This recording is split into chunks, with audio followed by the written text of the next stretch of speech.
A couple of days after my mow at 18 days post renovation, which had to be done with a rotary because it was still fairly sandy, I put down some Launch Plus and root builder at 70 mils per 100 square metres. I didn't get a chance to film that unfortunately because I was to and from Adelaide getting my mower serviced and sharpened, but that's the way life is sometimes for me, and nothing beats a cylinder mower that is properly sharpened and adjusted, cutting paper and ready for cutting the lawn. For week 3 post renovation, I'm now concentrating on some semi-deep watering, and I'll talk more about that in the video. And look at that condition, it's really come up. Wow, this is looking so fabulous. I really love the pointy end of the Reno. I'm really happy with the results thus far. It's only 3 and a bit weeks now. G'day, it's Matthew Dawn from Lawnporn. Get your lawn on. I hope you're having a great spring. I certainly am. Like I said earlier in the video, I'm sorry and apologise for not videoing the application of Launch 70 mils, root builder 70 mils per the 100 square metres. Now, the reason for that was I did it pre-dawn during one of my days of work. I've been so busy. I've been going to Adelaide and back, I think about 5 times last week for different things. Sand, doing the cylinder mower, and a couple of things for work as well. So I've been, flat out. But while I'm using Launch and root builder at 70 mils per 100 square metres, we're starting to, the lawn is starting to get used to foliar applications now. So you can start upping your doses. So I've got a medium dose there. Mind you, the highest dose is 100 mils per 100 square metres, and this lawn will probably handle it, but look, get there slowly, and you won't have any issues. Mowing for this lawn at the moment is twice a week, and I'm still doing that with a rotary. I've got a new guy doing my cylinder mowing, sharpening and services, and I'll be doing a video for his business a little bit in the future. He's asked me not to mention at the moment because, basically he's pretty busy, so he just wants to, promote it a little bit down the track once, it gets past the madness of everybody getting their cylinders done post renovation. One piece of advice that I did take from him for sure, and something that I've always done in the past, is that, when I'm about this condition, 95% covered, a few little sandy areas, I will start cylinder mowing so long as I put water down and don't have the sand going into the blades. Now, invariably a little bit of sand does get into the blades, and that's just no good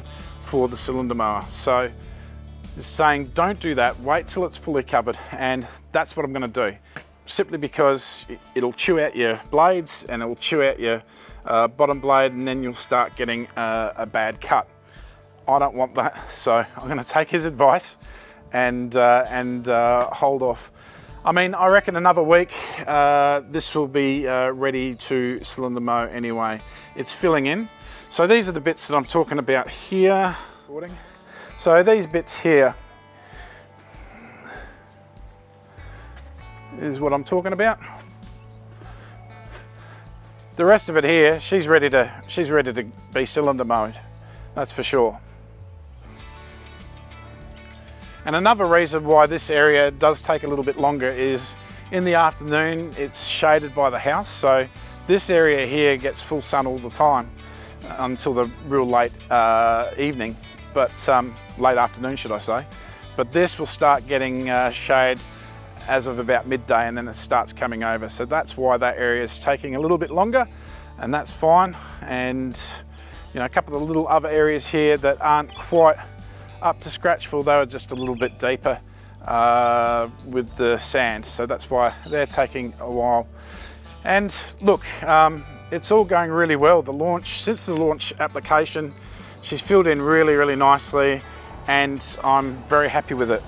I'm now doing semi deep waters a week, and what I mean by that is that well, for my first 2 weeks you do what's called syringe watering. So that's for 10 minutes every day, 3 times a day. So 7 AM, 12 PM, 4 PM for 10 minutes every day, this would get water.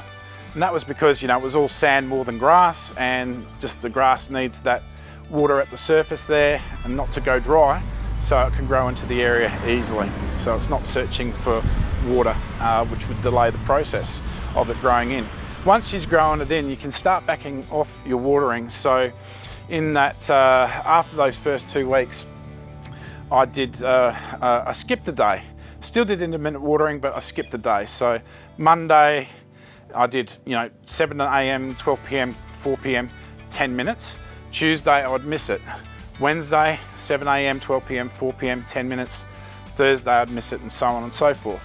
So now that she's nearly fully covered in, I want to train the roots to grow deeper, and it's not so dependent on the water being at the top.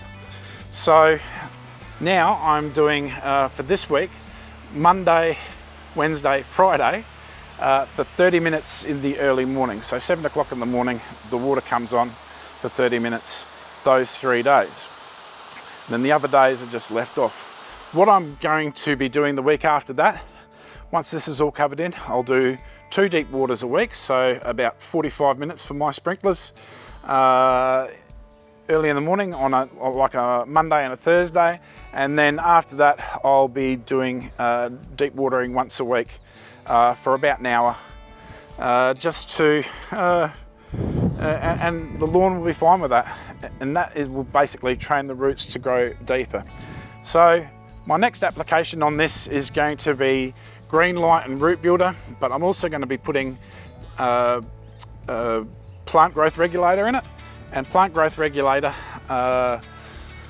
with that application will make the lawn grow laterally rather than grow vertically. It'll also increase the root zone.